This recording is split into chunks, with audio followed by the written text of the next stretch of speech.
Hello and welcome back to a new class of Illumination Engineering. Illumination Engineering, as we have all studied, this is a part of utilization of electric power.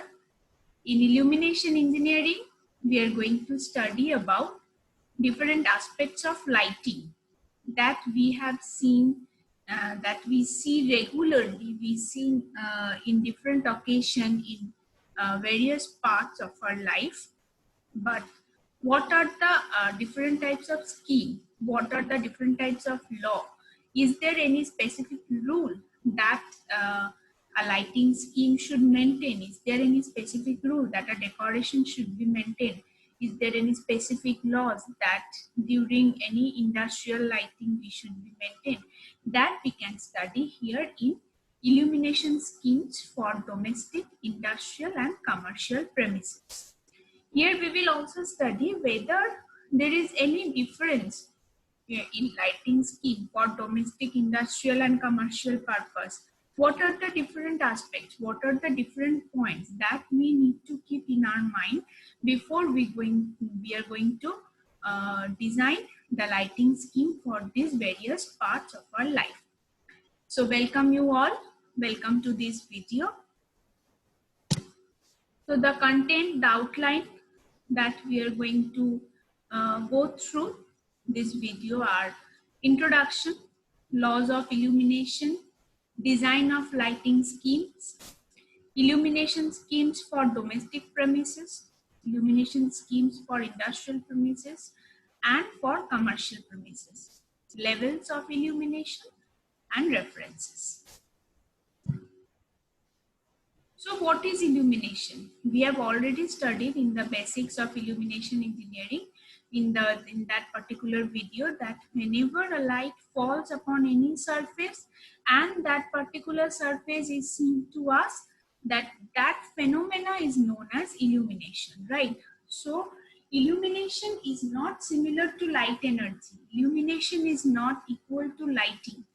Whenever light energy falls on any surface, that particular surface seems to us because of the reflection, and this phenomena is known as illumination. So whenever any type of surface is seen to us, we can say that yes, this is an incident of illumination.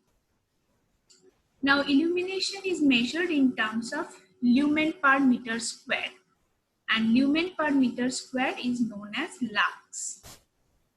It is an observable property and effect of light refers to lighting. It is the use of light sources. Illumination, the use of light and shadow in art.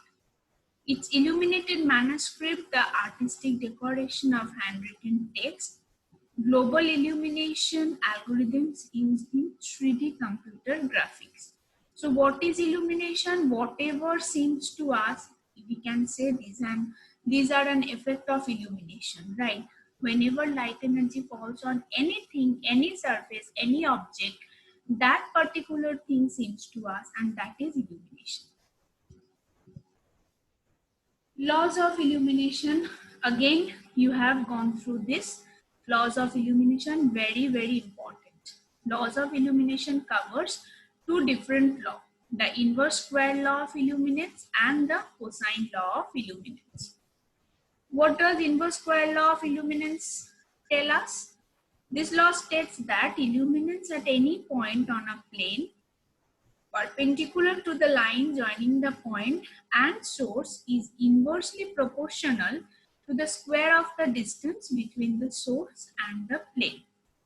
Here we must keep in mind that the source is referred as a point source, so that the distance between the source and the surface that is to be illuminated, the distance must be quite large. So the illumination at that point will be indirectly proportional or inversely proportional to the square of the distance between the source and the plane. Here E is equals to I by D square, and I is the luminous intensity in a given direction. The unit of I is candle power. Cosine law of illuminance. This law states that the illuminance at a point on a plane is proportional to the cosine of the angle of light incident, the angle between the direction of the incident light and the normal to the plane. So cosine law states what? Whenever there is an angle between the light source and the plane, the illumination will be directly proportional to the cosine of that angle, and we can say that illumination will be proportional to cos theta. Now if we add the two laws, the laws of illumination, the formula becomes E equals to I cos theta divided by D square. Types of illumination scheme. This is the topic that differentiate different types of lighting scheme. This is the part where we can differentiate what type of lighting scheme we need in case of any workshop, in case of any industry, in case of domestic purpose, or in case of decoration purpose. We know that lighting in a cafeteria, lighting in a restaurant is not similar to the lighting cinema hall or the lighting of a workshop or the playground. So what are the different types of lighting scheme that differentiate one kind of lighting to another? So before that, we need to know what are those. These are direct lighting, semi-direct lighting, semi-indirect lighting, indirect lighting, and last one but not the least, it's general lighting. Now from your exam point of view, here a question will come like what are the different types of illumination scheme, or what are the different types of lighting scheme? For that purpose, you have to remember all these 5 kinds of lighting schemes. Now design of lighting schemes. What are the factors that we need to keep in mind when we are going to design a specific lighting scheme? Whether it may be direct or semi-direct, semi-indirect, whatever it is, but what are the factors? The factors are adequate illumination. Without adequate illumination, we cannot see the object, we cannot see the thing that is to be illuminated. Uniform distribution of light all over the space. Light of suitable color is very important. Minimum hard shadow and glare. Good lighting makes seeing easy and comfortable. And when light is too dim, we can't observe the objects properly. On the other hand, if the light is too bright, we feel strained to open the eyelids. So these are the different aspects of lighting scheme. Now, illumination schemes for domestic premises. For lighting, for decoration of our domestic household purpose, what are the illumination schemes? The requirements of illumination varies from place to place, such as study room, drawing room, bedroom, veranda, toilets. The different types of illumination will be required within the domestic purpose.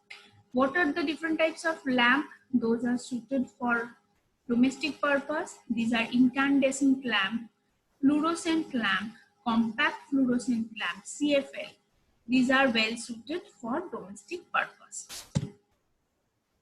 Now this is a chart where different levels of illumination are being given. See, for drawing room, bedroom, preferred illumination will be 200. Similar for kitchen, it's 200. For bathroom, it's 75. Dining, stairs, veranda, study table. Here for different kinds of illumination will be there. This is an example. You can keep this as a reference also. Now for industrial premises, what are the different types of illumination scheme, or what are the different aspects that we need to keep in mind? Sufficient light in industries increases the production, quality of work, and reduces the accidents.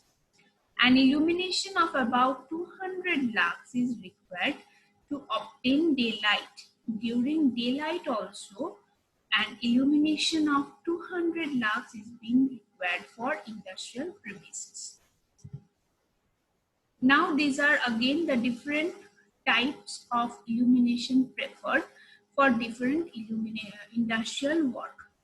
They have divided the work in terms of rough work, ordinary work, fine work or minute work, and according to them they have differentiated the levels of illumination.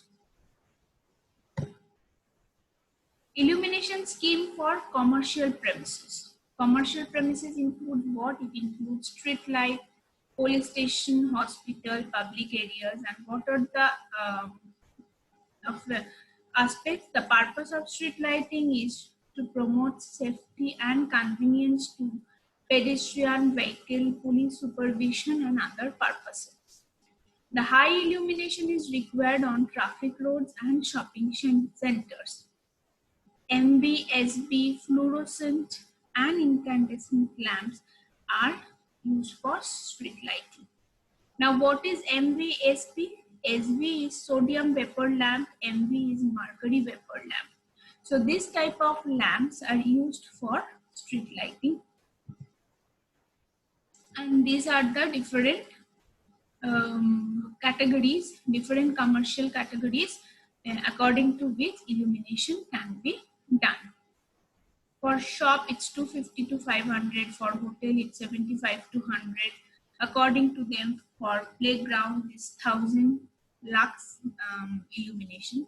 So these are different categories under commercial purposes: office, hospital, operational table, school, college or classroom, and playground, where different kinds of illumination can be preferred. So these are the references that you can also go through for this different lighting scheme. And for book, you can go through Utilization of Electric Power by J.B. Gupta.